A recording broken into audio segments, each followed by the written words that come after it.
Hey there. I just thought I would do a short video on 10 things that I think every woodworker should have in their shop. So here we go. Number 1, a way to mark your wood. Pencils, mechanical pencils, regular pencils, itty bitty pencils, Sharpies, or another kind of pen.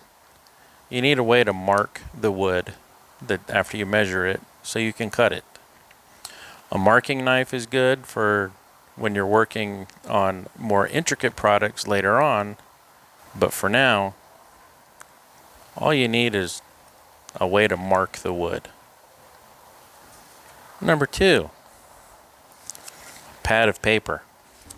This way you can take notes as you go, as you're designing your project. Adjust your measurements as you go. Take notes as you go. If something doesn't work, mark it down so you know next time. Number 3, a way to measure your wood. A ruler with a straight edge, 12-inch ruler, 6-inch ruler. These are combination squares, which gives you a straight edge. Make sure you draw a straight line. And a tape measure. These are two of my favorites. This one I like it because it goes out and it stays there.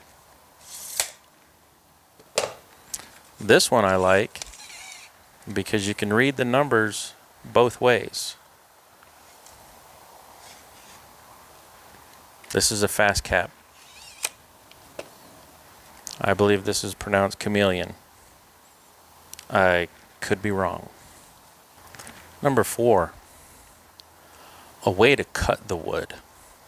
It doesn't matter what you use to cut the wood. I don't think I would use an X-Acto blade to cut a 2x4, but a way to cut the wood is what you need. There are several different types of saws, from hand saws all the way up to plug-in, corded, whatever you want to call them, circular saws. It's a good place to start before you have a table saw.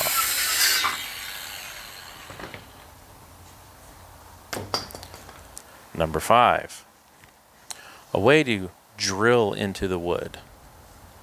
Whether that's with a hand drill or a power drill, you need a way to drill into the wood.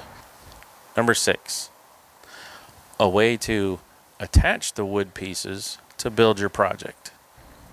Whether it's nails, screws, flathead, or Phillips, or Robertson, or Torx, or as some people call it, Star, you need a way to attach your pieces as you're building it. Because you glue, screw, nails, and whether the nails are hand nails or from a pneumatic gun or battery powered nailer, you need a way to attach the wood.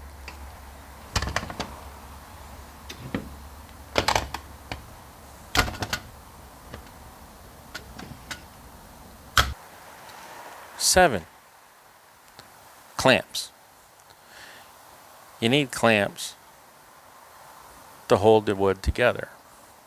Now, if you're using nails or screws, that could be your clamp. But if you glue something and then you don't want to mar it with nails or screws, then you need clamps to hold it together. Whether they are F clamps, tape, bar clamps or pipe clamps, quick clamps, or gravity clamps. You need something to hold it together while the glue dries. Number 8, a broom and a dustpan. You got to clean up after yourself at some point. Number 9, wood. I see all of these videos that talk about things in the shop that every woodworker needs. None of them mention wood. You can't build anything without wood. So the ninth thing that every beginning woodworker needs is wood. Number 10. And I feel that this is the most important thing that you need in your shop for every single project. No matter what you build, without this one thing, you cannot complete the project. The 10th thing is just so important. And I know you're wondering, what is that 10th thing? Why am I putting so much emphasis on that 10th thing?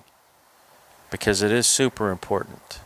The 10th thing that you need in your shop is you.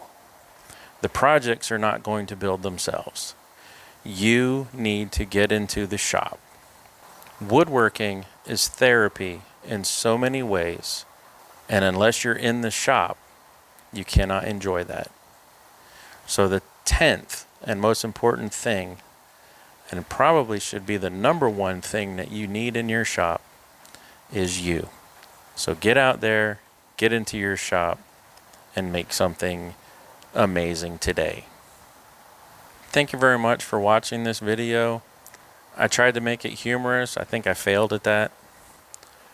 But these are just 10 things that I never really hear people mention as to what you need in your shop.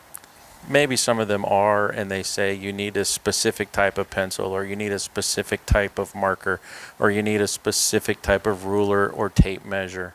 Any of these things, if you get a cheap tape measure from Harbor Freight, that's a start. That's a start. If you measure all of your projects with that one tape measure, all of your measurements are going to be right. I was taught a long time ago that when you start using more than one tape measure, that's when things get messed up. If you like the video, please like and share. The more we can get this out, the more people can learn about what you need in your shop. If you didn't like the video, please double tap the thumbs down button to really let me know how much you didn't like it. Please feel free to leave a comment as to why you didn't like the video. I read all of my comments and I answer all of the questions. If you haven't already, please subscribe and hit the bell button for more opportunities to see videos like this or more. Thank you very much for watching. God bless, and I'll see you next time.